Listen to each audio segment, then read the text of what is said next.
or you think still people are joining? Yes, sir.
Hello, Khare sir, can we start? Yes, we can Uh, start now. okay, sir. A very good morning to all the participants and speakers. I, Abha Singh Sardar, PhD research scholar from NIT Bhopal, welcomes you on behalf of the organizing team to the 5 days Atal online workshop on parallel algorithms for computational biology. Good morning, Professor Nilay Khare sir. Brief introduction. Professor Nilay Khare sir is currently the head of the department in the Department of Computer Science and Engineering, Maulana Azad National Institute of Technology, Bhopal. He has been ex-professor in the Department of Technical Education, Government of Madhya Pradesh, and ex-head in the State Project Facilitation Unit, Government of Madhya Pradesh, and he has also been ex-head of Department of CSNIT, RGPV Bhopal. He has a work experience of more than 30 years in teaching and research. His area of specialization includes wireless networks and theoretical computer science. He has published more than 30 research papers in national and international journals, and more than 50 research papers were submitted in the national and international conferences, which were published in the Scopus and SCI Index journals. He has been invited to various workshops and FDPs, which have been sponsored by national agencies. He has published more than 3 patents, and also he is a lifetime member of ISTE and CSI. Okay, sir, over to you.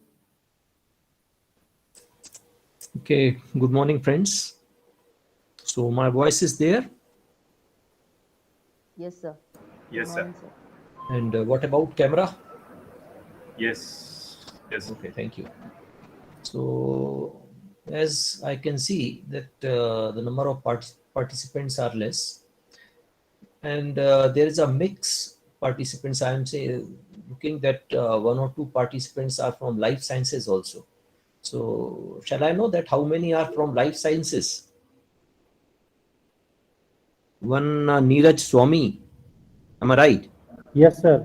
Okay, you are not from computer science background. No, sir, I'm from life sciences.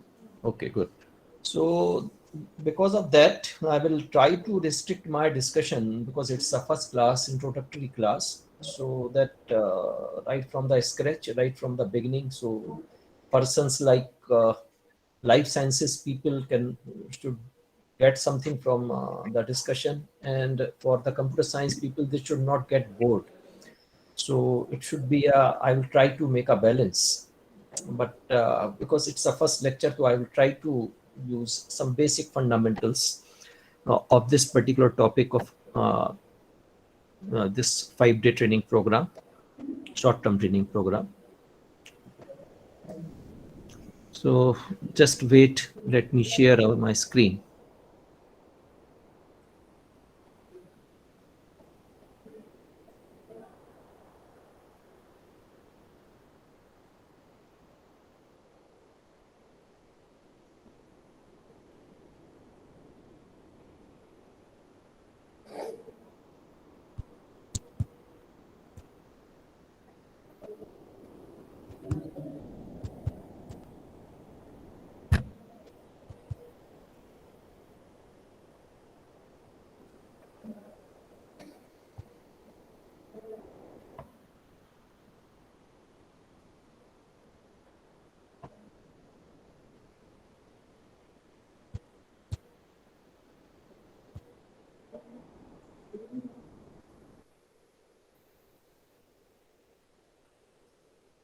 Okay, so are you getting whiteboard?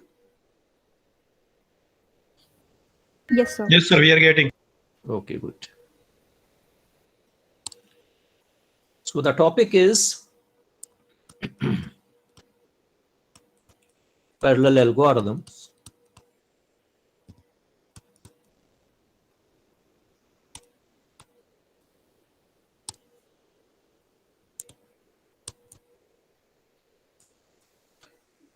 Now you know that we are talking about parallel algorithms for computational biology, and what is computational biology, uh, and how it is quite related to computer science, that computer science people, many of them do not know. And the concept of parallel algorithms these biology people, I don't think that they know in detail. So that's why it's a good mix of participants. Let me start from very basic. You know that if I ask you that what is computer system and what we are doing by a computer system, so you know all of you will say that computer system is a machine, data processing machine. So if I draw a block diagram, say this is my computer system, I'll take few minutes for light discussion. So you know that here normally we are giving raw data, and finally our aim is to get a processed data. Now this raw data means what? It may be image, it may be video, it may be numbers, it may be characters, or anything. What you are, maybe audio. So whatever thing we are giving to the computer system, finally what we want that it should be processed, and finally we will get a processed data. Now, you know why we are saying it is a machine? Because every machine is processing some input and we are collecting some output from the machine. And very similarly, computer is also doing the same job. But what is the difference between normal machines, what we are looking around us, like you may consider like fan is also a machine, your washing machine is also a machine, and many machines your bike is also a machine, your car is a machine.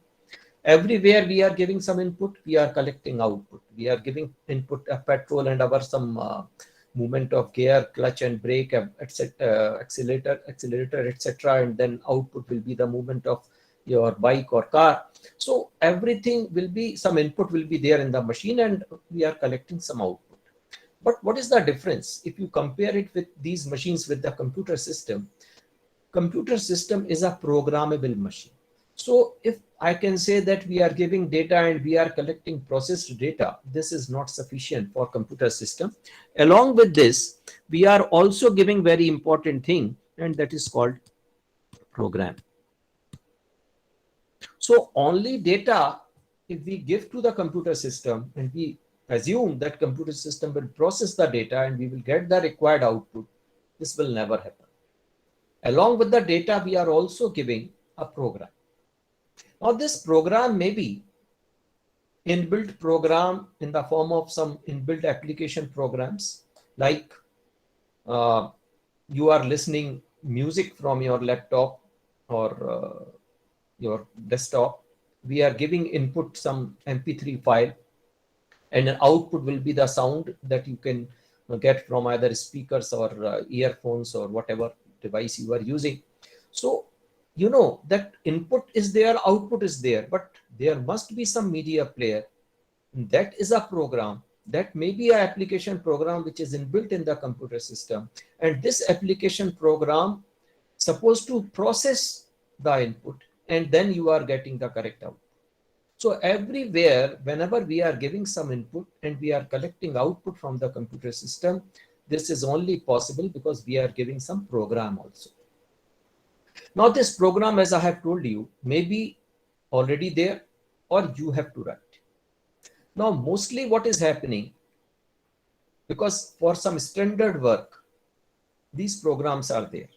Even nowadays, these programs are there for many students, many candidates, many teachers, what they are doing related to machine learning or AI. So inbuilt programs are there. But if you are using just inbuilt program for processing the data, it is not, you are using your intelligence or you are not doing anything new. So the main thing is that we have to learn that how to write down our own program, so that, because whatever work you want to get from the computer system, that may be new, the new thing you want to do. So for doing the new thing, you need to write down a new program. Now, when I'll ask you, and all of you know well, that what is program, then the standard answer that most of the students when I am teaching to first year BTech students or even MTech students. So the standard answer what they are giving, that program is a sequence of set of instructions. This is the standard answer all the students are giving, set of instructions. But when I ask you, and again I'm raising this question to you, that whatever you are writing a program, normally you are writing program using some languages like Python, like C, or any other language. In these languages, you are writing instructions. So I don't think that these are instructions. You may say that these are statements, these are expressions, but we are not supposed to say these are instructions. So you can say this is not the correct term that we should use to define what is program. It is not, of course, instruction. These are the statements. Now, the second important term is a set. Now, whenever we are saying a set, I think this much mathematics, most of you know that when we say set, then set is a unordered collection of items. So if I am saying program is a set of statements, then this set is unordered, and unordered means if you rearrange or you can change the order, the set will not change. For example, if I write down mathematically, this set A comprises of 3 elements, and if I'll change, there's nothing like order in a set. So if I write down the same thing like BCA, both the sets are same. But whether, because many of you might have written programs in your life, so you know well, if we change the order of statements, what we are writing down in a program, can the program give you the same thing or same result, same output, or program will remain same? Not at all. So the term what we are using, that set, right here. So whenever we have to define program, so program is nothing but sequence. It is not a set. Sequence of statements or expressions, whatever, that I think are better, especially this word, the sequence. It is not a set because it is the ordered collection. It is not unordered collection. So basically, to get work done from the computer system, we need to give along with the data some program. And we have defined that program is a sequence of statements, sequence of expressions. It is never a set, because set is an unordered collection of items. Now, the main thing is that normally there are different types of teams in our industry, and even in various parts where computer science people are doing their job. Even if you compare with any kind of industry like electrical, like BHEL, where we are producing transformers, machines, etc., or any industry, there are certain kind of peoples, those who are, we can say, like a designers, and there are another category of students, those we can say are the production persons, those who are producing. And these are different. Normally in the shop floor of an industry, people are producing, they are working on the machines to get the output. And in the design will be is the second another team, whether it is a car manufacturing, machine manufacturing, anywhere. Very similarly, in a software industry also, you will find that there are two categories of persons, those who are designing the solution and those who are implementing that design. When we say that designing the solution, means they are developing a method, they are putting their mind that how this particular problem will be solved.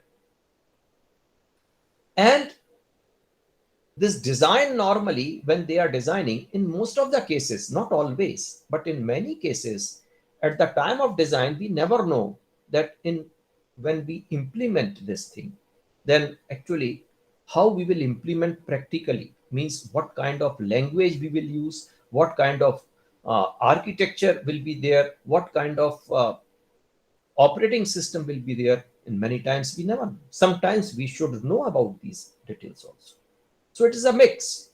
But practically, there are basically we never know that what in which language actually these coding people, these production people will implement my design. So the question is that how I can write down my design, how I can give you the logic, how I can produce my logic to the team which is supposed to do coding. And this is through the algorithm. So algorithm is nothing but, you can say, the output of the design team. Design team supposed to apply their mind and they have to write down their design in the form of algorithm. So if I have to define what is algorithm, algorithm is a sequence of steps to solve certain kind of problem or problems using computer system. But whenever we are supposed to write down algorithm, algorithm should be independent of language, independent of hardware, but this is a question mark. And I am putting a big question mark here. What I am saying, that algorithm should be independent of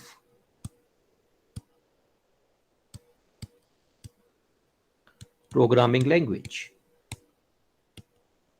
Algorithm should be independent of hardware. Algorithm should be independent of platform, OS. But here, big question mark is there.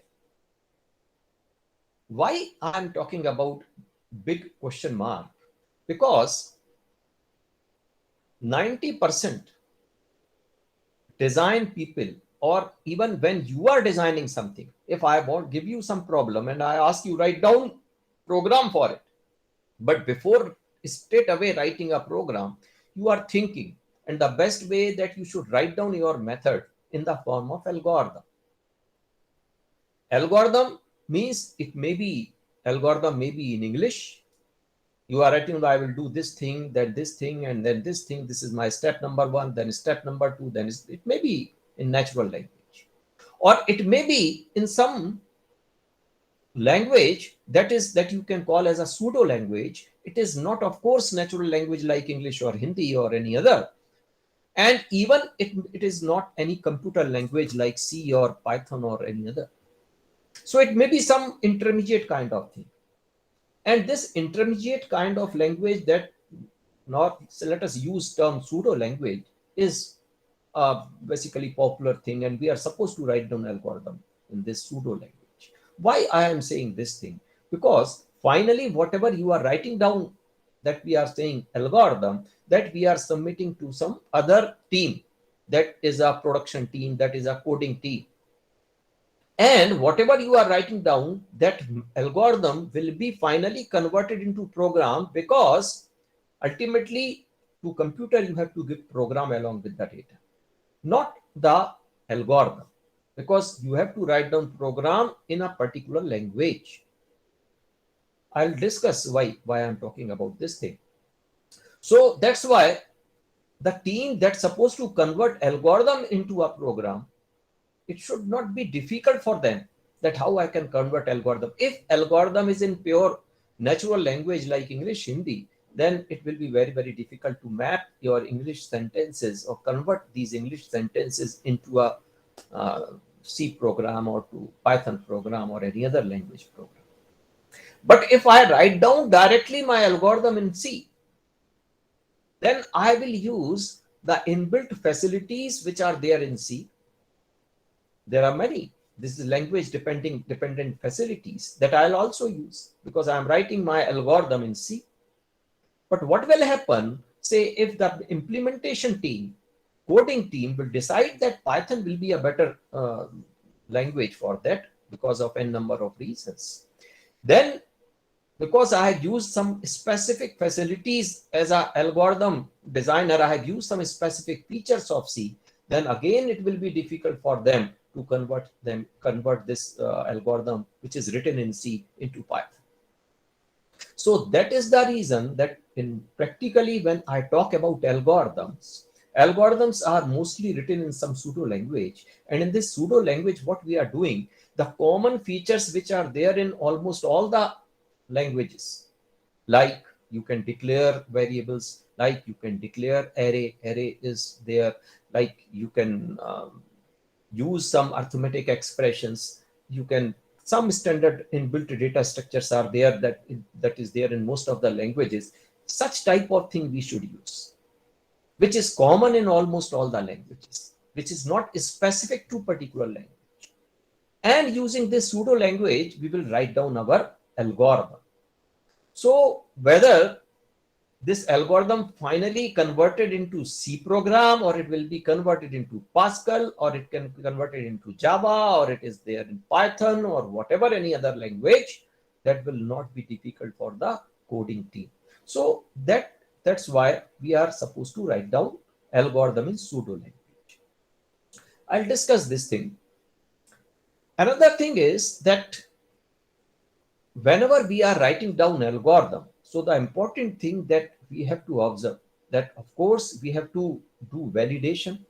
We have to check its correctness, because when we have algorithm in our hand, we cannot as such execute or run the algorithm to check is there any bugs, whether we are getting correct output. So the method by which we can check the correctness, method by which we can validate our algorithm, will not be that just run the algorithm and check. To run the algorithm, you have to convert this into program, and then you have to use particular programming language and then run. Then it is not the algorithm you are testing, rather you are testing your program then. So that is another thing. At the same time, because whenever we are designing any kind of machine, at the design only, we have to check whether how efficient this machine will be. Not after producing, we should check. Say we are designing a car. At the time of designing, we are not saying that how much weight it can carry maximum, what will be the fuel efficiency, what will be the power we are getting in terms of torque or in terms of any other parameter. That you have to decide at the design level only. And then you have to not only think of these parameters, rather you have to mathematically prove that whatever engine I have designed, this engine will produce this much of torque, this much of in this particular RPM. This will be the fuel efficiency. That you have to think. Very similarly, when we are designing algorithm, at that time we have to say that how efficient our algorithm will be. And how to do this thing, this is another point that I think many computer science participants, they know well. And I think these biology people or biological sciences persons, they may not knowing this thing. But I think because it is introductory class, so I am just generating awareness. I'll discuss these things in detail. So this is another issue, that at the time of design of the method, we should also measure this method, that how good it is, whether it is correct or not, whether it is giving the correct results, whether this is behaving efficiently or not. All these things are there. But as I have kept a big question mark that we should know the hardware. We should not bother about the hardware. This is not correct in many cases. And this is not correct for the topic of our short-term training program, that we are saying parallel algorithm. Because normally when we are writing our program, then we are assuming that my computer will be like the computer what we are using on the daily basis, like our desktop or our laptop or these kind of machines. And these kind of machines, to write down the program for them is different from writing down algorithm or program for the parallel machines. So when we talk about parallel algorithm, of course, I am not discussing immediately. because it will be the first half an hour. If I start discussion on this, then it will be difficult for many of you. But just I am giving you idea that many times we should know about that in which machine whatever method I am writing down supposed to implement. And depending upon what kind of hardware it is, my method of designing algorithm will be different, because different for different hardware, my method will be different. So this is the practical thing that you have to keep in your mind. And that is the reason that when we talk about parallel algorithm, at that time, we are also discussing some parallel standard architecture also. Now, before I should discuss in detail of something, that let me discuss few more things and some elementary things. The conventional architecture, what we are using, that I think many of you know.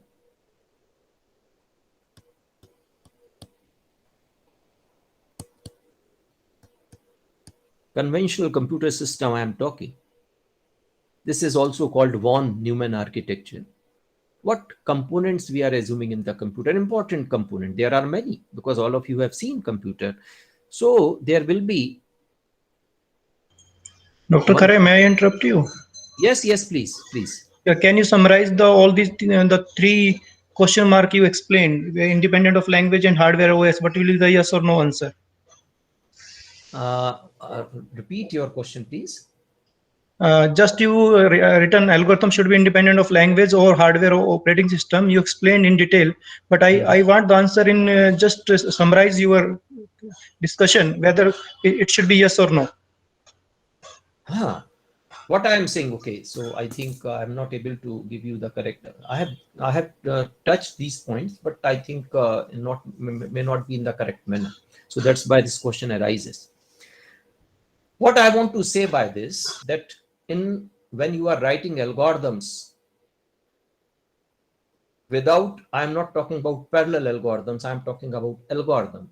Then mostly our architecture is fixed. What I am going to discuss, I am discussing that kind of architecture. So here, because architecture is standard, that will have only one processor, memory, control unit, and other components that I'll discuss in short. So that's why whatever may be the algorithm you are writing, the architecture is more or less same. So it is independent of architecture. Whether you are architecture means whether you are talking about your machine is Intel machine, or your machine is AMD machine, or your machine is using Unix, or your machine using operating system like Windows. So whatever, your algorithm is independent of this thing. But what I am saying, why I have kept big question mark, because when I write down a method that supposed to execute in a parallel system, I have not defined what is parallel till now. But just because your name, this particular short-term training program is parallel algorithm. So if just assume something, that if it is a parallel kind of algorithm, then in this case, our algorithm is not independent of hardware. We should know details of hardware, then only we can write down correct algorithm. That's why I have kept that algorithm in general, we are defining it should be independent of hardware is not true when we talk about parallel algorithm. Algorithm is independent of operating system is not true when we talk about parallel systems, because later on you will see that when we write down something parallel, then the role of operating system is also important, that how I am communicating to operating system, because what is operating system, why this communication is required, that of course is not the discussion right now, but I'll discuss later on these things. So I hope that the same question you have asked or something else you have asked. Yeah, I got the answers, but just let me know about the independent of language in case of parallel. Yes, independent of language is also important, because language is giving you many features. See, when we write down program, then at the time of writing program, especially parallel program, there are some inbuilt facility provided by the particular language. I am giving you, because you are from computer science or non-computer science? Yes, yeah, I'm from computer science, sir. Okay, so then I think you will understand better. So you know that in certain languages are providing you to declare concurrent process, fork and join. Have you heard Very about true. this fork and join facility? Yes. Okay. Yes, very But true. some languages are not giving you facility of fork join. Rather, they are giving you to write down parallel thing using some concurrent statements. Like uh, uh, concurrent statement means par begin, par end. So whatever you are writing between par begin and par end will be automatically considered to be a parallel statements of concurrent statements. So at that time, when you are writing down algorithm, and there are limitation of fork join, there are limitations of these concurrent statements. So if you are writing down algorithm, then you should know the limitation of par begin, par end kind of construct, which is available in a particular language. And if this particular language will be used, then you know such kind of parallelism is not possible if you are using only par begin, par end. Certain kind of languages are also providing you, along with these concurrent statements, some special facilities like semaphore. So if semaphores are there, then this should be there in your mind that I will use semaphore to use concurrency to basically get the advantage of concurrency.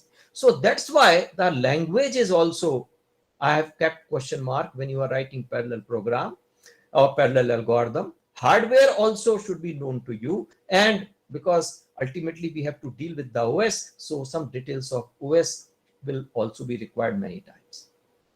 Is it clear now? Thank you, sir. Thank you very much. Okay. Yes, you can, because that we have to make a balance, because some people are computer science people, some may not. So that's why it is very difficult, and nobody is sitting in front of me. So I cannot see your body language also. Ki whether you are getting whatever I want to describe you or not getting. It is little bit difficult from the conventional classroom teaching, where I know that if I am teaching to MTech students that they have done these courses or this particular degree before joining this MTech program. Okay, no problem. So what I am talking about, that conventional architecture, or whenever we are writing down conventional algorithm, at that time, what architecture, of course, we are not supposed to bother about architecture, but what is the conventional architecture? That it should have one very important component called CPU. It will have another component that is called control unit. And it will have very important unit that is called memory. And other than this, you will have some input and you have output, input output devices. So these are the basic components of the computer system, any computer system. Now, for the candidates or participants, those who are non-computer science, for them, your keyboard, your mouse, this is input, your monitor, your printer, these are the output. CPU, I think some of you might have seen, non-computer science people I'm talking about. And within the CPU, normally this you can combine. So normally we are not using the CPU, rather that will be a better word that I should use ALU, arithmetic logical unit, and control unit. This entire is called CPU, central processing. So that will be a better. And another thing is memory, and memory normally, I'm talking about RAM. So these are the important component of your computer system. Now, why we need these components? Basically, let me discuss something about that why we need all these components. What is the role of these components? The first thing is that you are writing some program, and program normally you are writing in any language like C or Python or any kind of language. First of all, the architecture or the computer hardware doesn't understand C, doesn't understand Python. So you know well, many of you know well, that we have to basically convert our program, which you are writing in C or Python or any other language. Normally we are using term high level language, into machine instructions. And for that we need to use one important software, system software, that is called compiler. So program, first of all, will be converted by compiler. And this discussion is important for your parallel kind of work also. Compiler into machine instructions. Now what is machine instruction? Actually, you know that machine means here processor. And you know, whenever you are purchasing any machine, whether you are purchasing your mobile or washing machine or your microwave oven or what kind of machine you have, whenever you are purchasing machine, you are also getting instruction manual with this particular machine. And this in this instruction manual you are getting that how to use this machine. Very similarly, whenever you are purchasing a processor, this processor may be manufactured by Intel or AMD or any kind of company, you are also getting some instruction manual. And what is there in this instruction manual? There are many things, but important thing that whenever you have to use this particular processor, then this processor can understand only some predefined finite set of instructions. And what these instructions are, they are writing down in the instruction manual. By writing this instruction, you will get this. Normally we are using term instruction. By writing this instruction, you will get, if you instruct your microprocessor by this particular instruction, then it will do this job. If I give another instruction, then it will do this job, kind of thing. And what kind of job normally your processor is supposed to do? Basic arithmetic operations, basic logical operation. Arithmetic operations like addition, subtraction kind of operation, and logical operation like AND or, logical AND, logical OR kind of operations. So what type of instruction? This instruction will perform addition, this instruction will perform subtraction, this instruction will perform AND, this instruction will perform OR, and many such kind of instructions. Many, normally the microprocessors which are popular are supporting some say tens of instructions, like 70 instructions, 80 instructions, 60 instructions in this order. And these instructions are there. And if this particular processor is, for example, the manufacturer is giving that these 60 instructions supposed to use whenever you have to get work done from the processor, you cannot give some other than this 60 instructions. Whenever you have to get any work from the processor, you have to write down only these 60 instructions. And these 60 instructions normally written in binary. Binary means the sequence of or collection of 1010. So this sequence of, say, binary sequence will perform addition, like situation. Another sequence will form something else. So you know why we are not, whenever you have to get work done, whatever work you are getting from your computer system, whatever, this will be only through these 70, say, instructions provided by the manufacturer of that particular processor.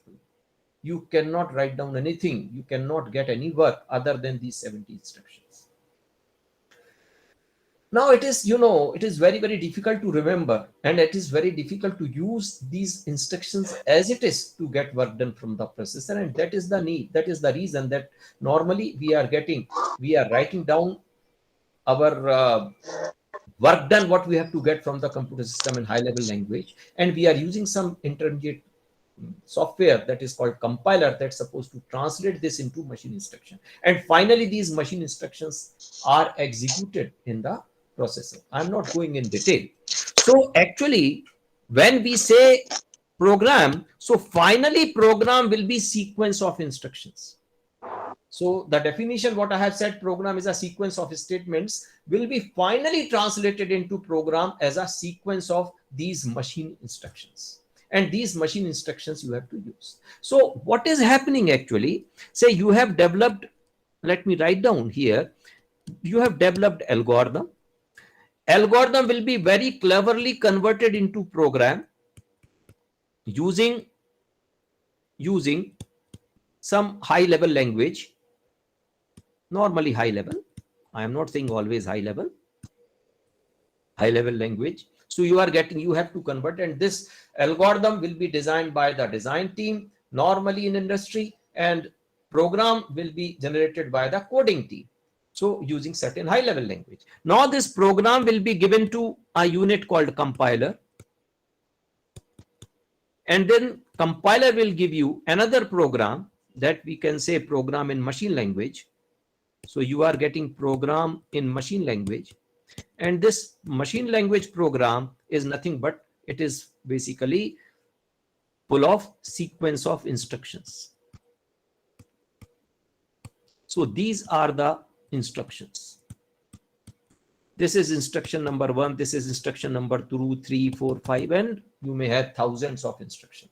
If you are writing down very small program to find out the average, that program you will write down in C using say 5-10 statements, but when it is converted into machine instructions, it may be 50, 60, or even more than that, depending upon that what kind of architecture you are using and many other parameters. But that normally we are not doing ourselves. That compiler is doing, and finally compiler will generate these instructions.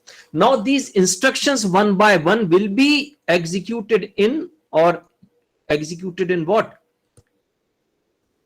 ALU, arithmetic logical unit. But this ALU itself is about like our hands, like our body components. If you compare it by the human being, like our hand or our fingers or like kind of this thing. But whether our finger can do the job by its own, no. We are getting some instructions. We are getting some signals in our fingers so that we can hold something, and these signals we are getting from our brain. Very similarly, that these instructions will be executed finally by the ALU, but what to do, this will be done by the control unit. So there is control unit in the computer, and this control unit actually, when we talk about this instruction, again I am going in little bit detail, but it is important. So every instruction may have data, and also it may have data or address or something, and it also have that is called opcode. And this opcode means what operation? Every instruction will perform one operation. Second instruction will perform some second operation. Third instruction will perform maybe the same operation what first instruction have done, or another operation. So in this way you are writing down your program. Now what kind of basically operation it is, so that this instruction will be executed, this is the job of control unit. So control unit will take few bits of the instruction to decode the instruction, what kind of instruction it is, and based on that it will generate suitable signals, so that finally ALU and their components will execute the instruction. Now there are many things that I actually, because there is a student mix, so I am facing very difficulty that what I should say, what I should not say. But I think some crude idea I am giving to all of you. So this is the instruction. At that time, whether this ALU control unit or this is what kind of hardware it is, means whether it is AMD machine or Intel machine or Intel 8086 processor, or it is Core i3 or i7 processor, doesn't matter, or we are not supposed to bother, because mostly these instructions will be executed in almost the same manner. All these processors will have different facility, but that in that detail I'm not going. But when we talk about, because that these instructions will be executed, so how much time these instructions the program will execute, that is important. How much time it will take for execution, because we have to execute all these instructions. So it depends upon, of course, that what is the capacity of processor. Now processor capacity means what? How fast every instruction will be executed by the processing system. Now, normally, again, it is a very complicated topic, but because it's not the point of discussion, so I'm giving you just idea. It is normally measured in clock, or you can say hertz. Clock means normally hertz.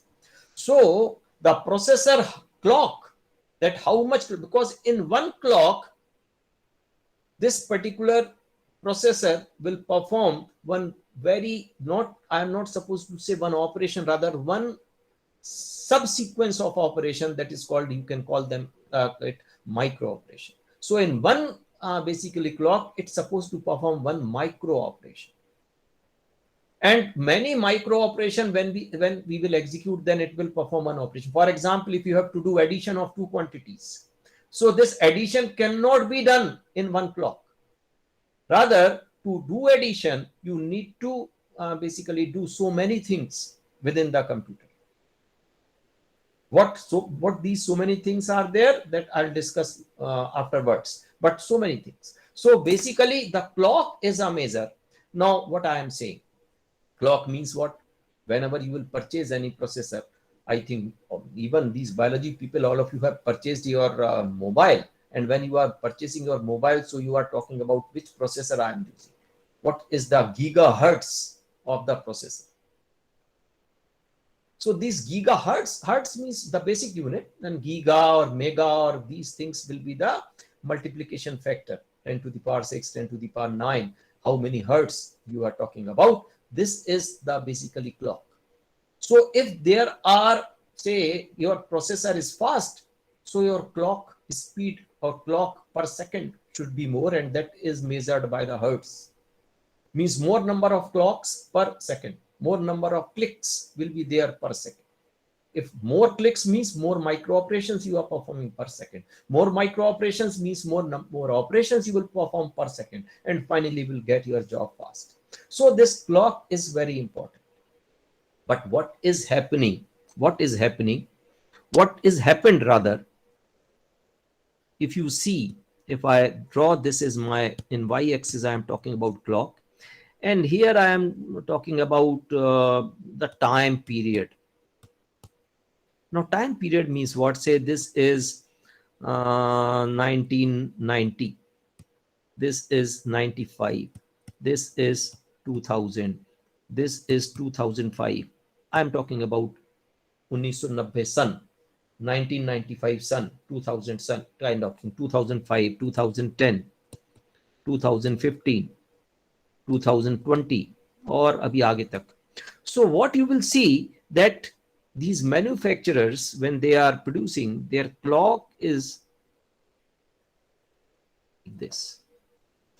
Now this is almost reached to saturation. Now again, there's a very complicated theory behind this. This is not the discussion of today's lecture, so I'm not going to discuss, but this you should know. This is very, very important.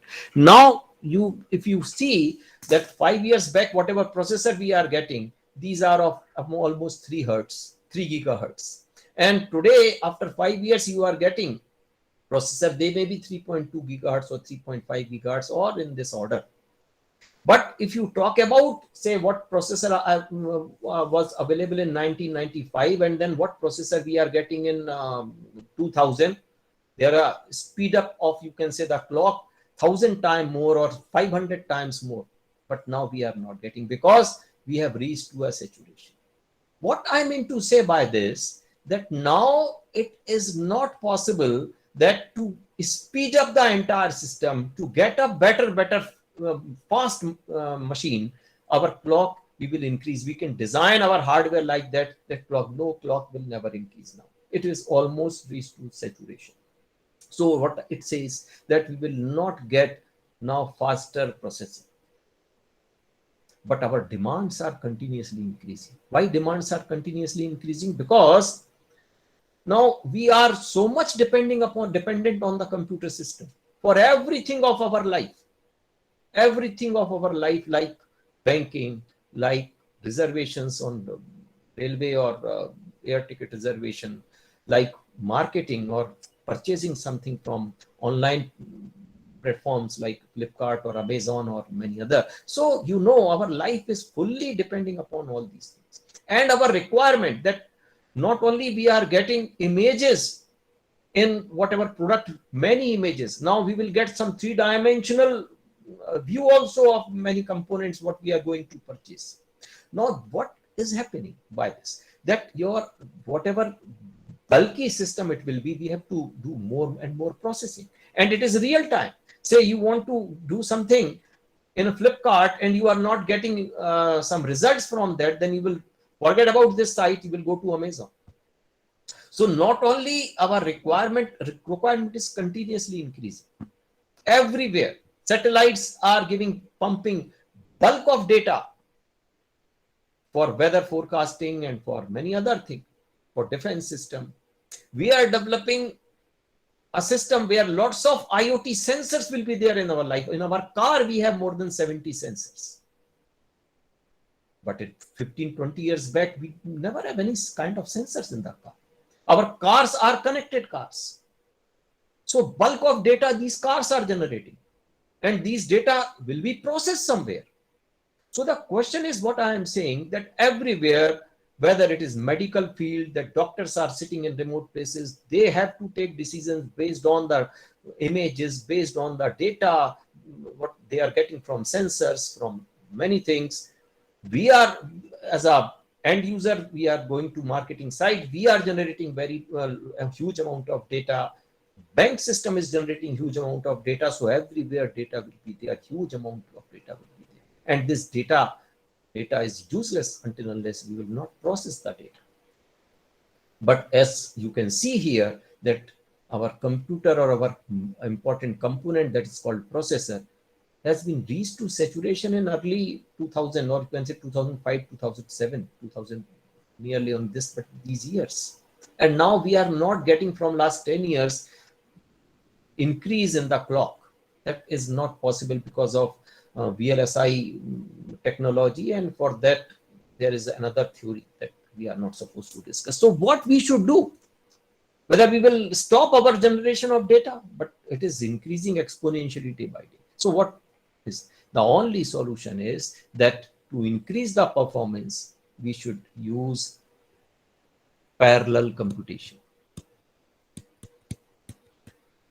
When one person cannot do the job and one person has reached to the maximum capacity, then what we have to do? We have to appoint 2 persons.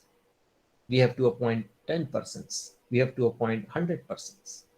Very similarly, when one processor is not sufficient to get the work done, then we need to use more than one processor. We need to use 4 processors, 8 processors, 16 processors.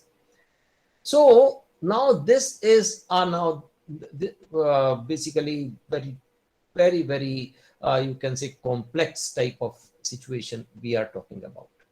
Parallel is very simple to use this term, but how to get this parallelism? How to get this parallelism is a complicated issue, but the solution is the parallel computation. Now, not only the parallel processor should we have, but another component that I am talking about, we will discuss this thing. Dr. Pragati will also discuss in detail about the hardwares which are there for parallel computation. But another component is memory. Because you know what I am saying, that whatever program we are executing from the computer system, the program or the portion of the program must be there. Program means what? These instructions. And these instructions can only be executed if these instructions will be kept in a memory called RAM. If your program is very large, very large, then it may not be normally advisable to keep entire program in the memory, but the program, the portion of the program that you are executing must be there in the memory called RAM. So what is happening? You are collecting instruction from the RAM. Not only instructions from the RAM, your data will also be there in the RAM that you are supposed to process. So you have to collect data from the RAM. Now, when you have to collect data and instructions from the RAM, that is called a memory, then how efficient your memory is, that is all, that also matters, that how you can increase the processing speed. Now, when I have to measure the speed of the memory, now I want to get answer from you now, because it's a long discussion and I'm not getting feedback from your side.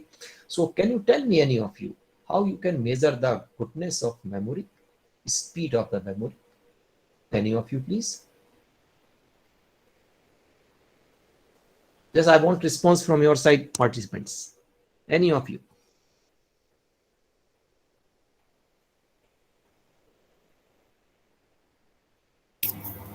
Excuse me, sir. Please repeat question.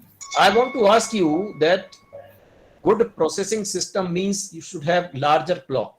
And because larger clock is not possible, so we need to use more than one processor, that I have discussed. Now, good memory system means what? Good processor means large clock. Good memory system means what? Sir, it may be faster read and write operations. Faster read and write operation. Good. So how I can define technically these things, because many are of you from computer science background. Two terms are there. One is called latency. Yeah, minimum latency, sir. Yes, sir. And second term is bandwidth.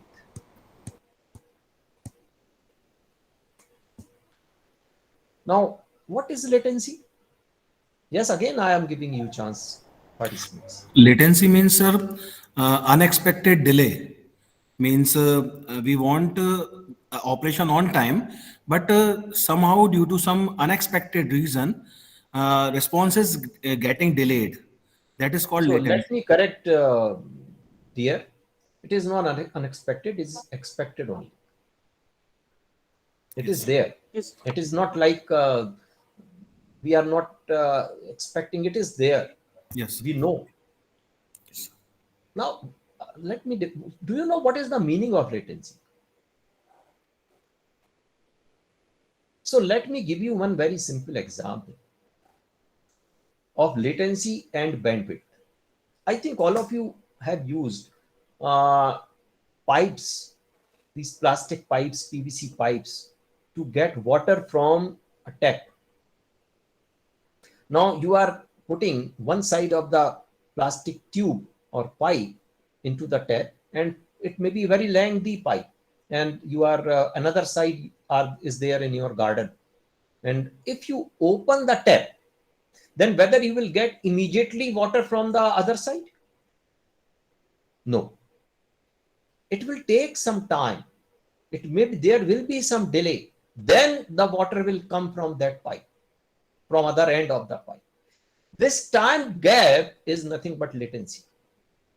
Means when you are generating a request that I want this amount of data from the memory, and when you are getting the first bit or first byte from the memory, there will be some this time. This is called latency. This is called latency. Another is called bandwidth. Now, if your pipe is half-inch pipe, or it is your pipe is 3/4 inch pipe, then you know the amount of water. Say source is sufficient. Source of water is giving sufficient quantity of water into the tube. But because your pipe is thin, so you will get lesser amount of water per second as an output of the pipe. There is some delay because just when you have opened your tap, then the water will travel to a long distance to entire pipe, then it will come out from the other end. This is called latency. But how much water per second you are getting from this pipe, this is called bandwidth. So ultimately, this water you may consider as a data. Now, data will not be available immediately when you want. This is called latency. And how much data per second you will get, this is called bandwidth. Just I have given you crude idea, but I think in this way you will remember for a long time. So these two things are there when you are designing memory. Both the things, the latency should be as low as possible, and the data rate should be as high as possible. Bandwidth should be as high as possible. But there are some restrictions in terms of design, in terms of hardware. There are some restrictions because of the cost parameter, rupees, because if you want to have a larger bandwidth, lesser latency, then you have to invest more. So these issues are there, but ideally what we need, least latency, high as possible bandwidth. So that is, and the third thing is the data path or buses. Now, data path or buses means it should be smart enough, it should be efficient enough so that we will be able to carry data from this end. Say your memory is very fast, your processor is very fast, but the pipe or the system that's supposed to transfer data from memory to this, for example, I think some computer science people know that 8-bit bus, 16-bit bus, or 32-bit bus. Now, when you have such kind of thing, say your instruction is 32-bit instruction, but your bus is 16-bit bus. So to get full instruction, you need to use 2 bus cycles. Means in 1 bus cycle, you can transfer only 16 bits. Now, because you need 2 cycles, so what will happen? Your time will be doubled. To get 1 instruction from the memory, your memory is wide enough. It can, when you access 1 word from the memory, it is giving you 32 bit at a time. Let us assume. Your processor is capable to take care of 32-bit because you are 32-bit processor. So it can take care of data as well as whatever in simultaneously 32-bit. But your bus is 16-bit bus, or your data path is 16-bit. So all these components are important. And whenever we are designing fast system, which is the need of the day, we need to discuss about processing system, memory system, and data. But of course, all the things are normally not touched because otherwise it will be very, very lengthy. But I think some taste you are getting what I want to convey to you. Now, our topic is the algorithm part. Our topic, but as I have told you, why Dr. Pragati will discuss architecture also, because you cannot write algorithm without knowing the architecture, especially in the case of parallel. You can write down an algorithm with the assumption that you have only 1 processor, you have only 1 memory, whether it is slow or fast, what kind of processor it is, it doesn't matter when you are writing down algorithm. But if you know that I am writing down algorithm where you have these 4 processors, and these 4 processors are connected to each other in what manner, what kind of arrangement we have in this 4 processor, that is also precondition. It should be known to you. Then only you can design correct algorithm for that system. And if your architecture is different, these 4 processors are connected together by different fashion, then you have to write down same sorting algorithm. For example, you are writing down sorting algorithm in different way. Your method will change, your algorithm will change. And that is the reason that you need to know the different kind of parallel hardware which are available for us. And when you are using particular kind of hardware, then based on that, you have to write down your code. So that is important. Now, as I have told you long back, let me touch this thing because it's already 11:10, that whenever you are writing down algorithm, of course, I'm not talking about right now parallel algorithm. I will discuss these parallel algorithms after when we will discuss what is parallel architecture.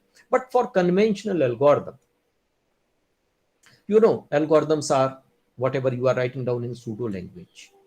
And you need to basically run the algorithm. You cannot run the algorithm because algorithm is not written in a particular language. So you cannot run the algorithm, and you need to tell that how efficient your algorithm is. So now I am just discussing this thing, analysis. In short, of algorithm. I am discussing this thing for normal algorithm, then we will discuss it for parallel algorithm also. So normally, two things are important in computer domain. There are many more things, but two basic things are there that supposed to take when we talk about the efficiency of algorithm, to analyze the efficiency of algorithm. One is called the time, another is called the space. Time and space means your algorithm is good when, how we can say it is good in terms of time, when it will be finally executed, it will be executed, then it should take lesser time. What I mean to say you have to basically search something from thousands of items. Computer has to, for that computer has to search something from thousands of items. Then the method what you are writing down, the algorithm you are writing down should be such that to search particular item from thousand item should take lesser time, least time. That is what I want to say, time. Another is that space. So when you writing down algorithm, ultimately it will be converted into program, and program requires many other things also. So that particular algorithm and program finally will occupy least space of the computer, because memory is also a limited size which is available in the computer. And if you write down inefficient algorithm, means inefficient program, and program is occupying large portion of your memory, then this is not the good situation. So two things are most important, which I have already written, time and space. But the question is that how I will measure the time, because when we have algorithm in our hand, at that time we do not know that in which particular processor this algorithm will run, in which particular language this particular algorithm will be implemented. Normally, I am not talking about parallel, I am discussing for conventional algorithm, sequential algorithms. So normally we do not know. Then how I can say that my algorithm is time efficient? Yes, I want answer from your side, participants.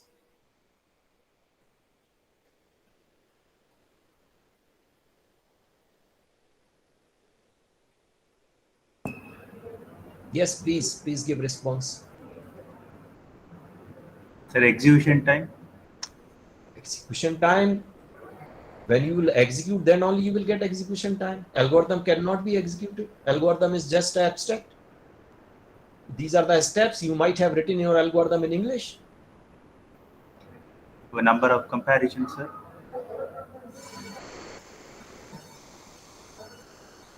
Any other answer? I think in my opinion, we can calculate the complexity only. Then on the basis of that. So what actually, partially all of you are giving correct answers. When we talk about time, or when we talk about that we have to declare that how efficient my algorithm in terms of time, then actually we need to perform analysis that is called a priori analysis.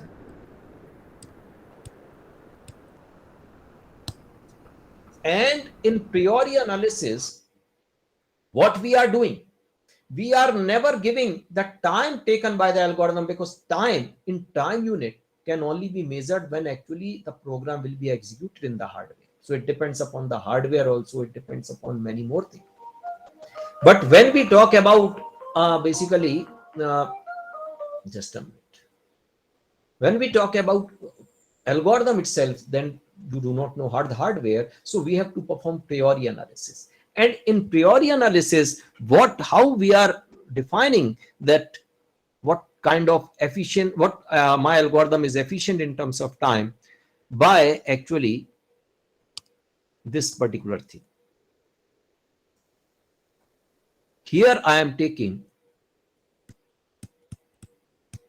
inputs, and here I am taking executions. Now execution, because that's why I have told that all of you are giving partially correct. Execution means I think one of you have said comparisons. Inputs means what?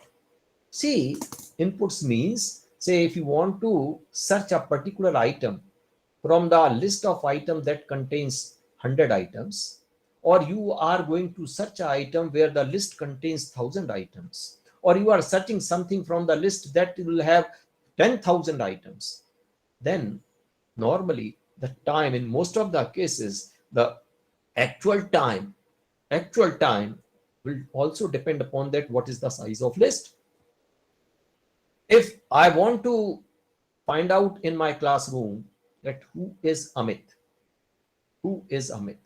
if there are 10 students in the class, then the simple method that I'll ask first student, are you Amit?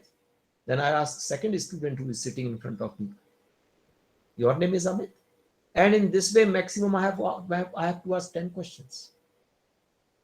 Then I'll get my answer, who is Amit? Maximum, because if Amit is sitting in the last bench, so I'll ask the last position that, are you Amit? Then he'll say, yes, sir, I am Amit. Maximum 10. But if there are 100 students in the class, then time requirement will be more.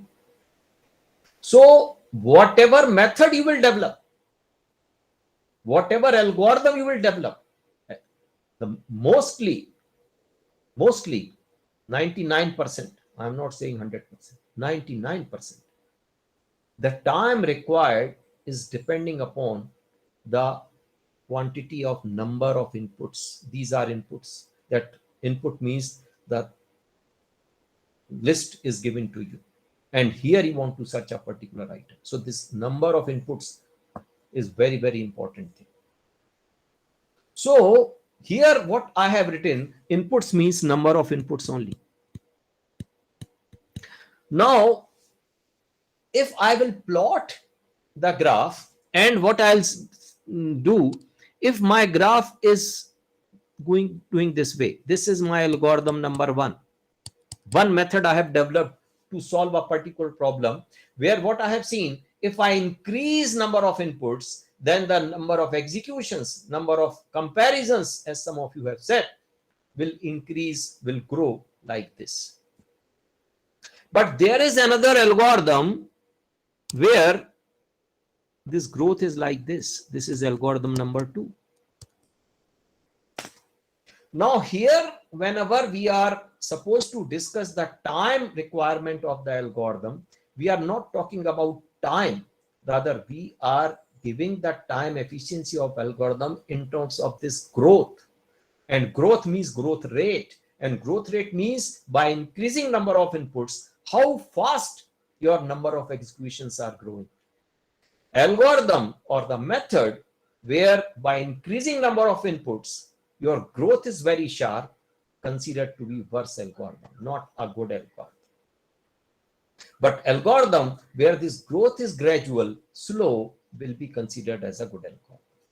So whenever we are designing the method and we have to declare that how good my algorithm is, that normally we are demonstrating, we are giving by this growth function,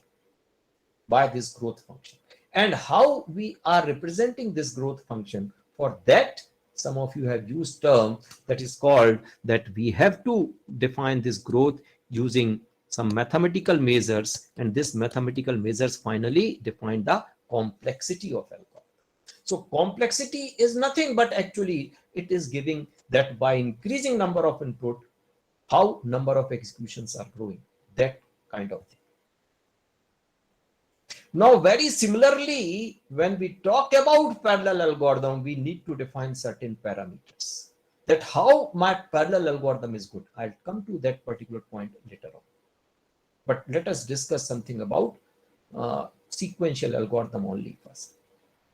So here we need to define complexity. Now, let us discuss few more things. I'm not going in detail of algorithm complexity. That will be again 1 hour lecture or even more than that. I'm just discussing this thing and I want to get input from your side. That, you know, some of you, I think, well aware of this thing, that when we talk about the growth, we are also saying that upper bound of growth, lower bound of growth, or you can say worst case of time complexity, best case of time complexity, average case of time complexity. These terms are also there. And I think all of you are aware of this thing also, that normally we are interested, mostly we are interested, again, in maximum time, in the worst case time complexity of that. When you are purchasing a bike and say how much load this bike can carry with its sufficient speed, whatever 60 or 80 speed. So if somebody will say that sir 30 kg person can, you will not satisfy, because at maximum, tell me maximum. If I am say 100 kg person and another one is sitting that is also 80 kg, whether the bike will run with 80 speed or not. So you are talking about worst situation. Of course, that will happen very rarely कि दो मोटे मोटे लोग एक साथ bike पर बैठे होंगे. But you want to test it. Then only you can say this is the limitation, this is the capacity of my bike. Very similarly, in algorithm also we have worst case, best case. So can you tell me, ये algorithm में best worst कैसे आता है? Any of you? So like, hello, sir. Haji, yes, please. Yeah, so suppose the algorithm is to sort the data in ascending order, and if we give the data in ascending order, then that is the best case for that. Not for quick sort, but in general, yeah. Of course, you have given partially correct answer. But in which algorithm, because you have done sorting, so in which case, if the list is already sorted, then it will be the best case. Can you name certain algorithm? Just I'm asking you. Insertion sort, maybe. Insertion sort. Okay. So this is example you have given. You have given correct example. But in general, how I can explain, or anybody can, we can understood that in which particular thing this best, worst, or average is not the case. Average you are measuring. But Okay, yeah. in which Sir, particular thing the best and worst depends. Sir, when Sir, the road previously- conditions are good, Yes, please. when the road conditions are good, like in a highway, 80 kg the bike is pulling means that's the best case.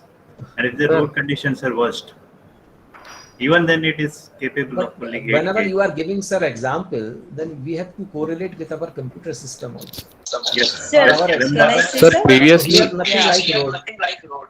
Sir, swapping, sir, wherever minimum operations are required, that will be the best case. That is minimum swapping. Okay. Sir, I have one more example. Yes, please.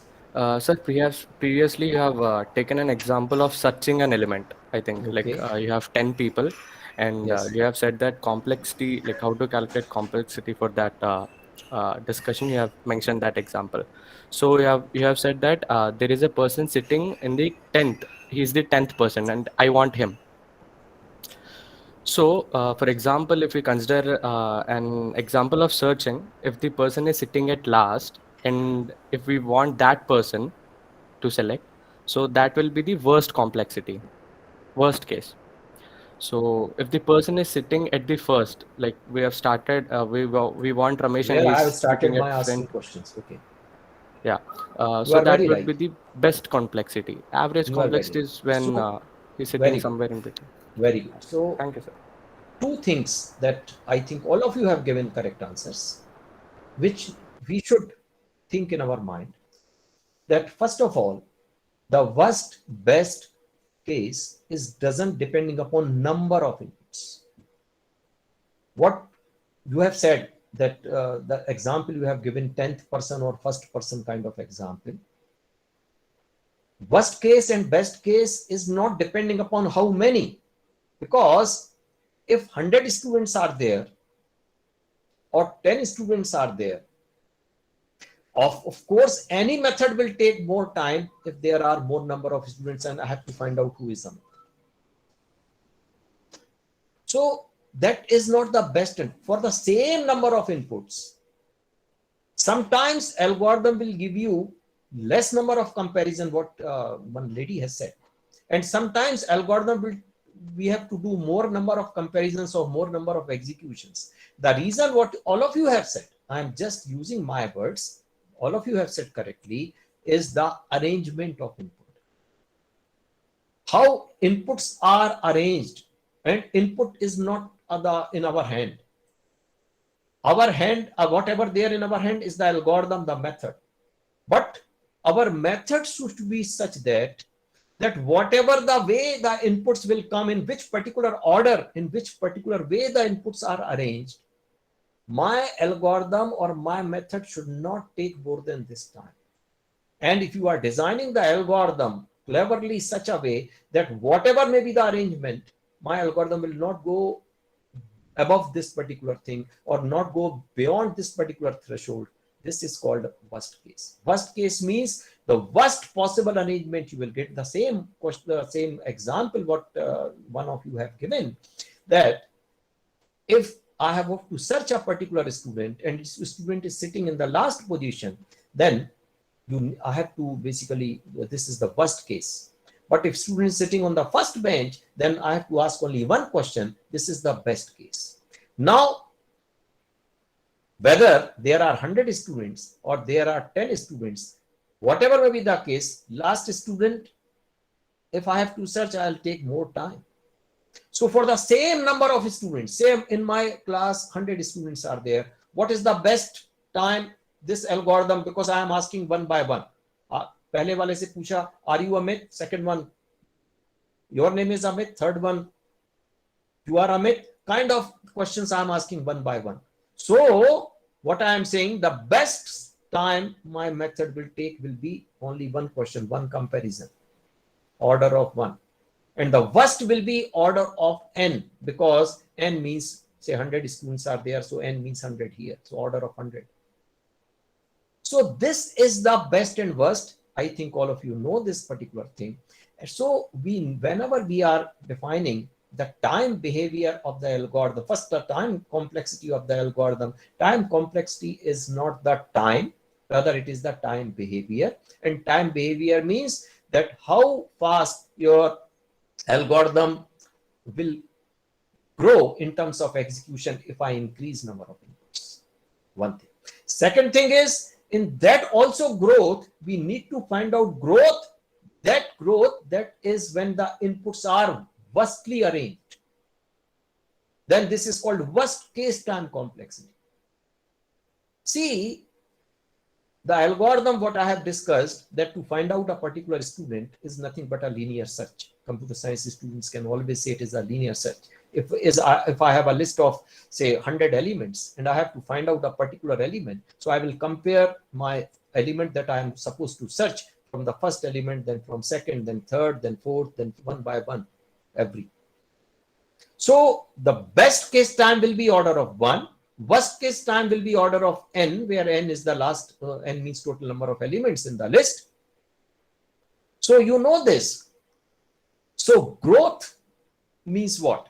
If what I want to say in this linear search algorithm, this is basically executions and this is number of inputs, the growth will be like this.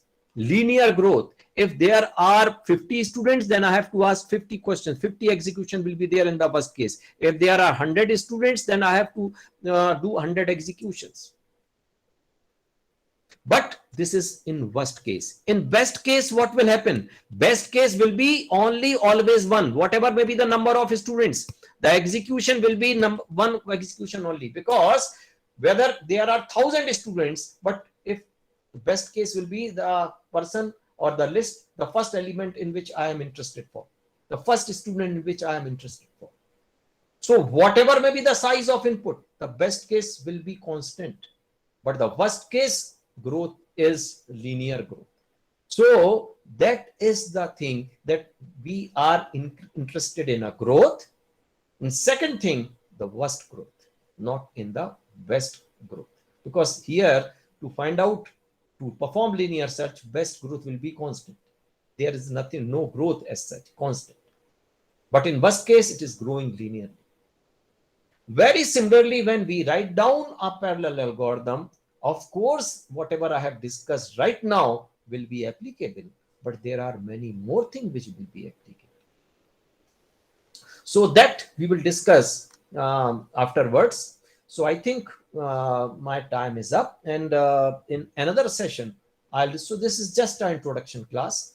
And why I have not touched any algorithm? The reason is very simple, because I think in order to discuss the algorithm, parallel algorithm, you need to know parallel architecture. And this parallel architecture will be discussed by Professor Agarwal, Pragati Agarwal, I think today only.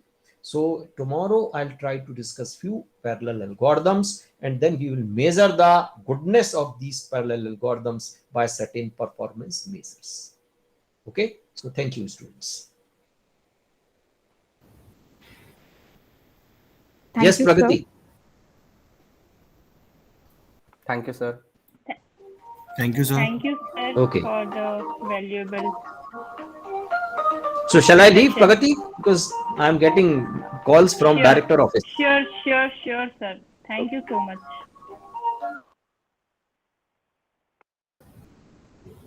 Okay, we will have a half an hour break and we will come back at 12. Thank you.